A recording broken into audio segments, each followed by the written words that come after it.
வணக்கம் ஃப்ரெண்ட்ஸ், இது என்னுடைய கார். வின்டர் ஆரம்பித்ததுலேருந்து வாஷே பண்ணாமல் ஓட்டியிருக்கேன். என் அப்பா மட்டும் இந்த காரை பார்த்தாருன்னா அப்படியே கொந்தளிச்சிருப்பார். இந்த லட்சணத்தில் எங்கேயாவது கார் ஓட்ட முடியுமா, எப்படி உனக்கு மனசு வந்தது அப்படின்லாம் கேட்பாரு. கண்டிப்பாக இந்த வீடியோவை பார்த்துட்டு என்ன கேட்பாருன்னு தெரியும்.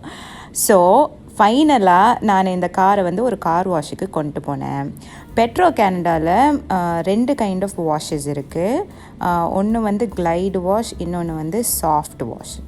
ஸோ நான் இதை சாஃப்ட் வாஷ்க்கு கொண்டு போனேன். ஏன்னா ரொம்ப கன்றாவியாக இருந்ததுனால அதுக்கு கண்டிப்பாக அது என்னது ப்ரஷெல்லாம் வச்சு தேய்க்கணும் அப்படின்றதுனால இதை பார்த்தேன். ஸோ அந்த காருக்கு அப்புறம் என்னுடைய காரை அந்த வீல் தனியாக போகுது இல்லையா, லெஃப்டில் ஒரு எல்லோ ரேல் மாதிரி, அதில் ஏற்றிட்டு இங்கே வந்துட்ட பிறகு நான் ஏற்கனவே டவுன்லோட் பண்ணி வச்சுருந்தேன் அந்த பெட்ரோ-கனடா ஆப்பில் அந்த நம்பர் அங்கே டிஸ்பிளே ஆகும். அந்த டிஸ்பிளே நம்பரை நான் போட்டுட்டேன்னா என்னுடைய கார் வாஷ் ஆக்டிவேட் ஆகிடும். ஆனால் ரொம்ப நேரமாக நான் இங்கேயே ஸ்டக் ஆகி தேய்ச்சிக்கிட்டு இருந்தேன். ஏன்னா அந்த வீல் என்னுடைய காரை ஒழுங்காக முன்னாடி கொண்டு போகலை, அது ஏன்னு தெரியல. அண்ட் நம்ம காரை மறக்காமல் நியூட்ரலில் போட்டுருணும்.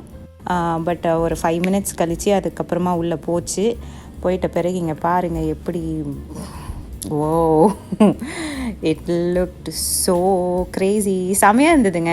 இதுதான் ஃபஸ்ட் டைம் நான் ஆட்டோமேட்டிக் கார் வாஷ்குள்ளே கொண்டு போனேன்.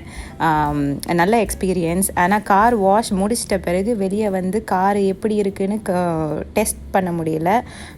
ஏன்னா அங்கே பார்க்கிங்க்கு எங்கேயுமே இடம் இல்லை. ஸோ அப்படியே கொண்டு போயாச்சு. சிங்கிள் கார் வாஷோடைய காஸ்ட்டு $15.99. அதுவே பாஸஸும் இருக்குது. நான் 5 கார் வாஷஸ் உள்ள பாஸ் வாங்கினேன். அது ஆக்சுவல் காஸ்ட் $65ன்னு போட்டிருந்துச்சு. பட் வித் $10 டிஸ்கவுண்ட் $55க்கு வாங்கலாம் அப்படின்னு.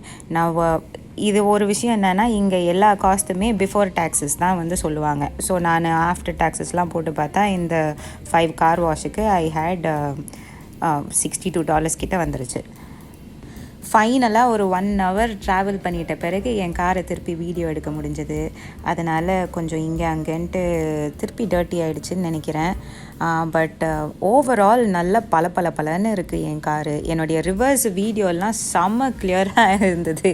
ஆனால் இந்த ரைட் சைடு மட்டும் பார்த்திங்கன்னா கொஞ்சம் டீட்டெயில்ஸ் எல்லாம் ஒழுங்காக க்ளீன் ஆகலை. அது வர வழியில் இந்த மாதிரி திருப்பி டர்ட்டி ஆச்சா, இல்லைனா அது அங்கே வாஷ்லேயே க்ளீன் பண்ணலையா அப்படின்னு தெரியல. But overall experience I am satisfied. எனக்கு ரொம்ப பிடிச்சிருந்தது. இன்னும் எத்தனை மாதம் கழித்து நான் திருப்பி இதை பண்ணுவேன்னு தெரியலங்க. Okay, bye bye. Thanks for வாட்சிங்.